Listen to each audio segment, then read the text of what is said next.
Why did you choose your character's name? I actually didn't choose her name. I actually didn't choose the character. When I first joined the Wildcards group, I asked Kyle, our DM, if I could make my own character or if there was one character from his that I could borrow, and he said you can do whatever you want.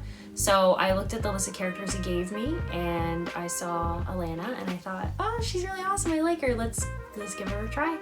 So Brawly, my nickname, came because obviously my last name is Brawlwin, and that's what everyone started calling me, and it just stuck. When has your character been most afraid? She was most afraid when we were in the Shadowfell.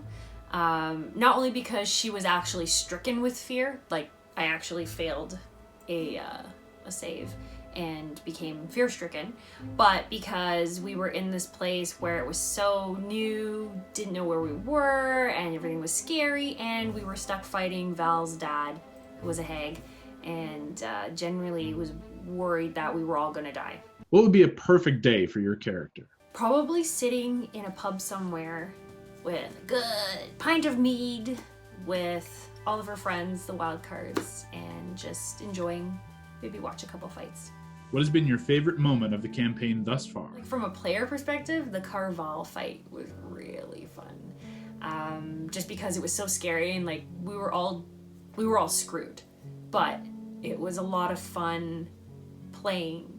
And individually, when I took out one of the frost giants, it was one of my first big fights when I had first joined the group, and I took one of them out and ended up making a necklace out of the one frost giant and like ripped out his teeth and his eyeball. So I actually have a necklace made out of his teeth and his eyeball. That was fun. What has been your saddest D&D moment? Oh, when Niamh died. That was awful. That genuinely was traumatic for Brawly, because that was the first time that she realized we've all been making it out alive and, you know, we'll be fine, we'll all make it. But then when Niamh was like, I'm not coming back, and she was gone, that was absolutely traumatic. Did you cry? Yes, both in game and real life. I missed her so much. She was our angel. What was the inspiration for your character, and what were you hoping to explore? With Kyle, I kind of ended up developing her story more. So she actually ended up growing up, before she joined the Champions Guild, she ended up in an orphanage with two of her companions, Cal and Gaz. One is dead and the other one disappeared. But was in an orphanage in Hammerstock. So she didn't have an origin, she didn't have a family. So that idea of hopefully finding her family one day, if she had any family. But it was kind of cool because she ended up getting a family in the Wildcards. So she did get what she wanted. You arrive at the local tavern. What do you order?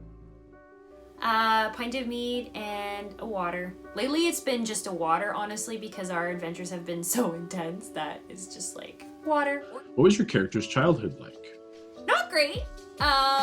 Like I said, she had Gaz and Cal with her companions, where we grew up together and eventually joined the Champions Guild, but was in an orphanage. Had no mom, had no dad, had no one.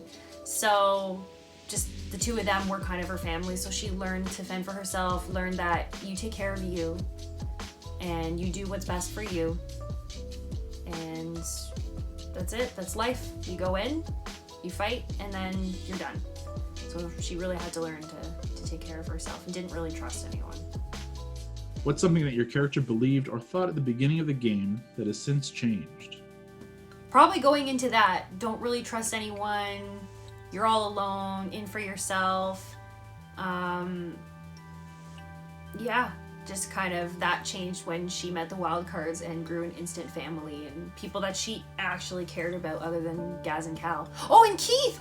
My sweet boy Keith, I forgot about him. I have a goat named Keith. He's beautiful. He's a sweet baby boy. He's a giant goat. He's my mount.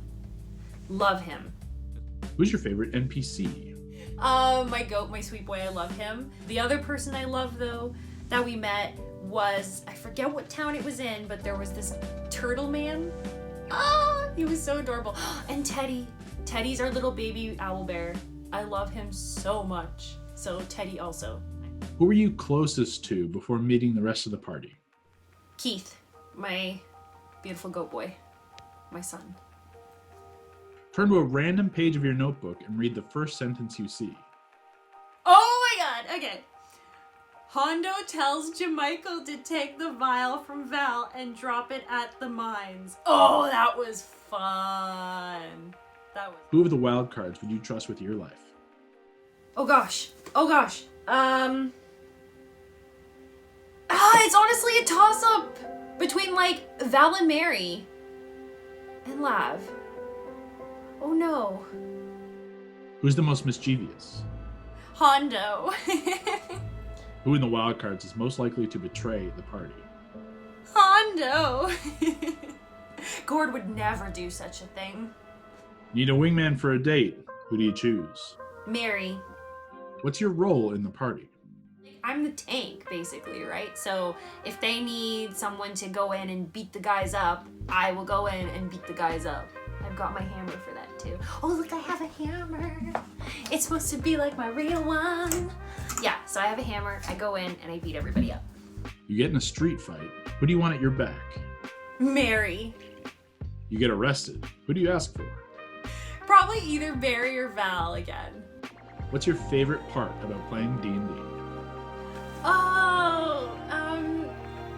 Obviously the people. I love them so much. It's been so much fun playing with them, but also going to another world with them. It's been so great, especially when reality, obviously, right now is a little bit challenging, shall we say, for everyone. So it's been really good just kind of going to another world with everyone and getting to be someone else and getting to see their characters develop and just all of us being a team together and a family. It's so much fun. It's so awesome. I love it.